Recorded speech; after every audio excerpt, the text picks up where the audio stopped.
We're ready. Feel. Right. In your own time. I could bang on the bench. What were you using earlier when you were eating? You said sorry about the noise. You should get that. Yeah, get my soup up there. Right, so last week I did a little bit on watercolours, and I used this photo as the one to go for.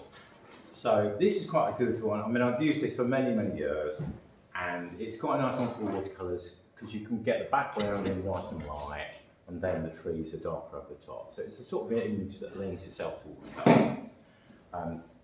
This is one of the demos, and then I started using it this morning just to do a little bit more on it. So with the way this one, I think this is the first one I did, and the way it dried, I've got this sort of awkward hard edge line here, where all the colour kind of sat down. So if you wanted to just soften that a little bit, what you can do is you just a clean brush with clean water and some clean kitchen roll. You don't want it too wet, but you can just very slightly sort of dampen this and just soften out edges. So you can kind of work it in like that, and then perhaps blot it a little bit. And the only problem with this is you end up taking some of the yellow on, so it can end up a little bit of a hole. But sometimes that can be a useful technique, just for softening out these, what they call cauliflowers, this sort of thing, where the paint's sort of, there's too much water in the paint. So that's one technique. The other thing I was demonstrating this morning was like if I wanted to make all this a little bit of darker sky, what I could do is, for another clip,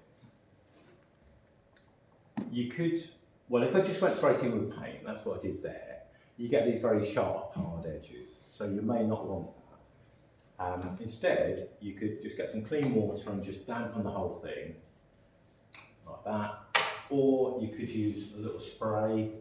These are little atomizer sprays, just clean water in that. You could give it a spray or something like that. So just one way of dampening the surface without pulling all the colour off, basically. So you go in with that, and then slightly, that brush is good. I then don't want to get it too wet because it's already wet, but I could go in now with some slightly stronger colour. So I'll just go in with a little bit of red here. And you can see I'm getting sort of soft edges, that paint is mingling, so that could, I could add that to the sky I've got. And that should look like it's all painted in one hit. So that's part of that bit. Yeah, so that's something you could do. So that's a little bit of question on last week. Oh, the other thing about the lifting out is, so I did a little bit here. Different brush. If, say you had quite a dark area, which I had here, and wanted something light going through, say there was like a telegraph pole, or, again, that I could just get a clean brush and kind of lift a certain amount out like that, and then blot it, hopefully, yeah, and that will lighten selectively. So it's another technique for colours that you've got to disposal. When we covered watercolours last year, I was mainly covering flat washes and did a little bit of graded washes, perhaps going in light to dark or one colour to another colour. Also did wet and wet, which was kind of what that was a revision of. Another way you could work watercolour is using sort of dry brush techniques. So it's having the colour just and so wet, just get some colour. So this is probably going to work with a brush, something like this, and then say with something like these trees, I could just kind of just and so touch the surface of the paper, and you'd need a reasonably textured paper, something like a medium textured paper or rough paper. Wouldn't work so well with smooth paper, but you can just kind of just and so touch the paper, so you get this slightly grainy look. So that's, that can be another texture you can use in watercolour. Equally, if you wanted it a little bit lighter, I'll just lighten that on the brush, and do the same sort of thing, just and so touch the paper. Let's go a tiny bit darker so you can see it. And this could be nice for sort of textures on the ground or something like that. It's a little bit hit and miss. So you've got to be careful you don't put too much paint there. There's something that's actually working a bit quicker helps. It's sort of very quickly and dragging the paint across. So that could be a suggestion of textures on maybe on the ground or something like that. So really the exercise today is just really playing around with a little bit with textures and exploring textures. Other textures you could work is if, say you've got quite a dark area, something like that. Got a bit more paint in there. Once you've got something like that, you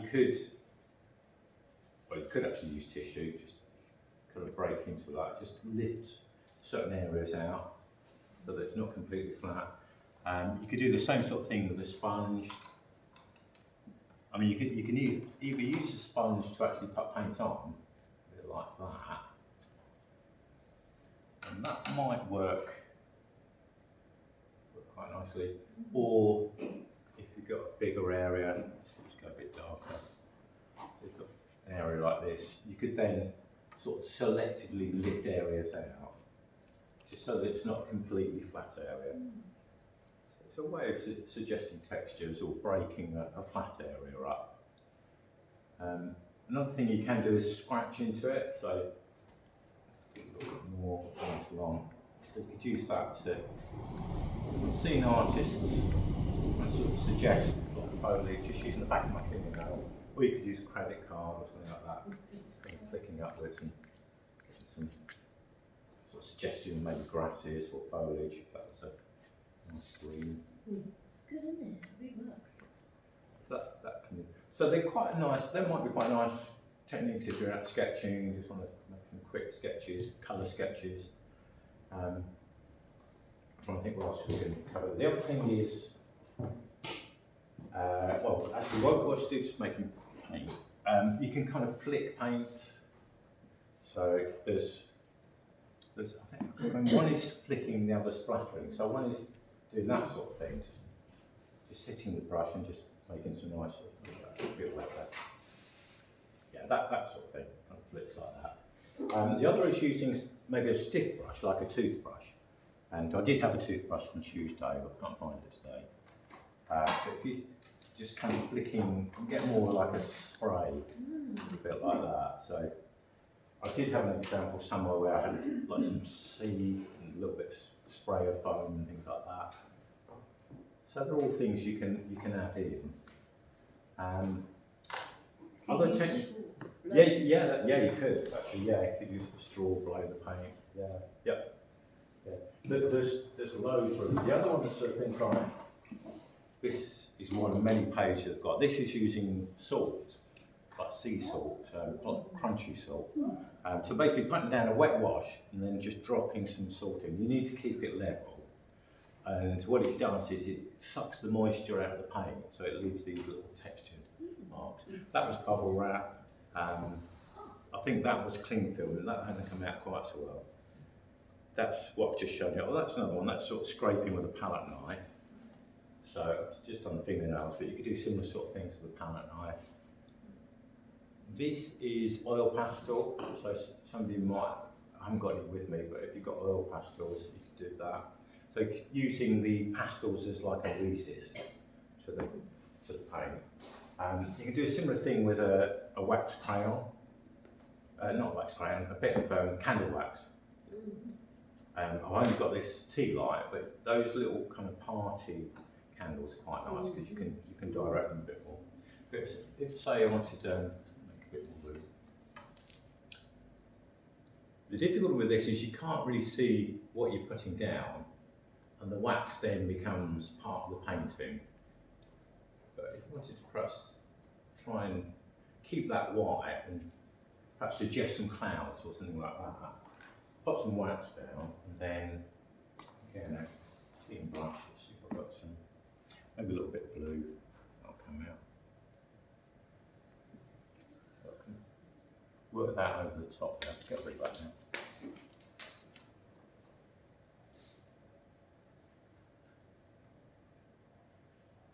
Yeah, I can sort of work that in like that. You get these little bobbles where it sits, but you can just lift out any areas you don't want. I think I'll make that a bit darker so you can't see it. Just to make a stronger blue like that.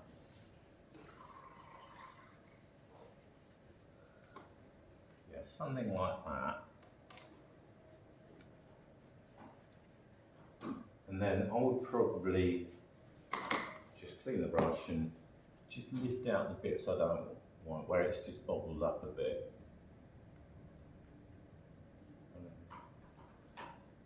Yeah, that can be quite nice if you're trying to suggest a sky with lots of little clouds.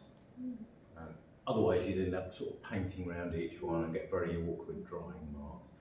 As I say, once that's on, that's part of the painting, so you don't have any second chances with that. The other technique you can use as a resist is masking fluid, which I should have somewhere.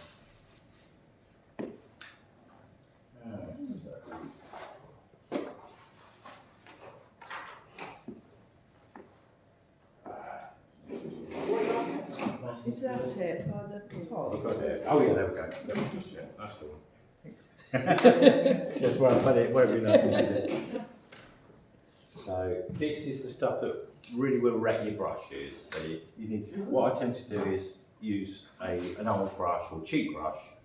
I find just dampening it first so that the masking fluid isn't going to dry on it quickly. Some people have said to use soap on your brush, so that's something else that apparently works. So it's really like a kind of liquid rubber.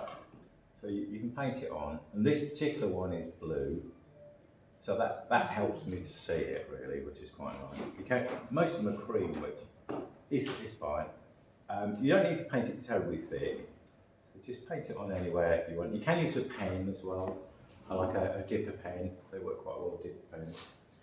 And I tend to try and keep like one little pot of water for the masking fluid brush, so I'm not mixing this stuff into the paint. It does slow things down a bit, so once it's on, you then got to wait for it to perfectly dry. So you've got to wait a little while, and then once you've done that, you can then swap this over. So this is this bit here, down here, I did this morning. So once it's perfectly dry, you put a wash over the top. Then got to wait for that to dry, and then you can take that off. So you just basically rub it like that, and then you're then back to the white of the paper. So I can't remember if I covered this in the past or not. But it's a little bit of effort to get it off. You should be able to kind of get back to the white of the paper like that, and then if I need to, then put some more paint on there. I can do. So that's really a whole range of techniques to explore textures really, and a little bit of masking. Is that all good? All okay? I think that one makes a really nice picture actually, the one that you just had up. This one? Yeah. Yeah, I was just looking at it, if you just cut it, Yeah. Well, sometimes if you just have a play around, sometimes they come out quite nice. And then you want to draw, you could draw into it as well. Yeah, you could draw in pen. I think next week I'll do a little bit on lines and wash. So basically pen and watercolour, because that's quite a nice sketching technique. And I'll also use a little bit of gouache, which is watercolour with white. That's on a tone paper.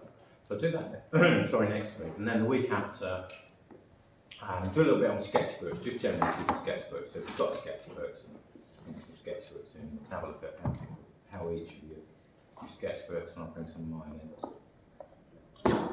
Is that okay? Yeah. Okay. So if you need any, if you want to try any of these, please feel free. Yeah, sure.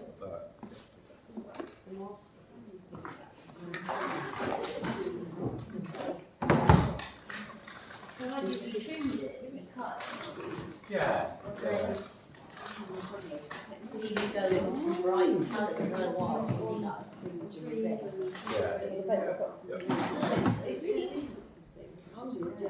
but I think with watercolour, sometimes keeping them nice and fluid and blue.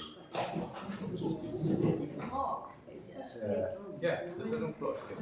The hard bit is getting them all to work. With each other. Yeah.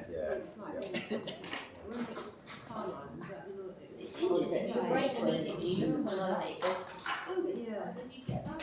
Yeah. It's like printing, isn't it? Printmaking. Like screen printing. Yeah. I can't stand it for doing bigger ones. Heavy good. That's sweet Kevin stuff. Oh, it could be that. Master blue. Master blue.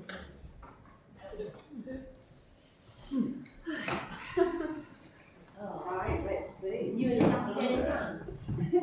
So then we do that was basically the evenings that I used last week. So these are me. These are all ones I've kind of put them on this. I No. think those two Oh my God, I'm right over here. are the easy ones to go for. I'm like them.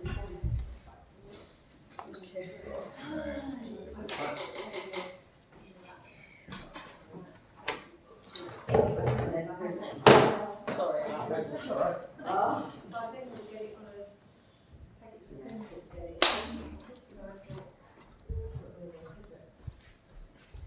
Work in progress.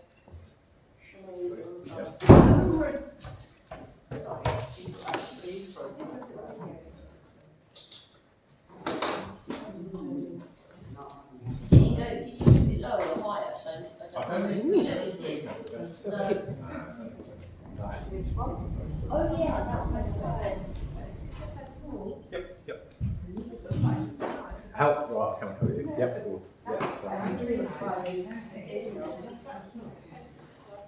Right, okay, yeah.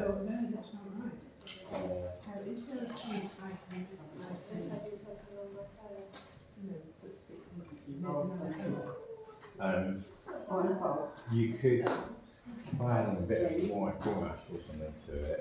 Yeah, that would block it off.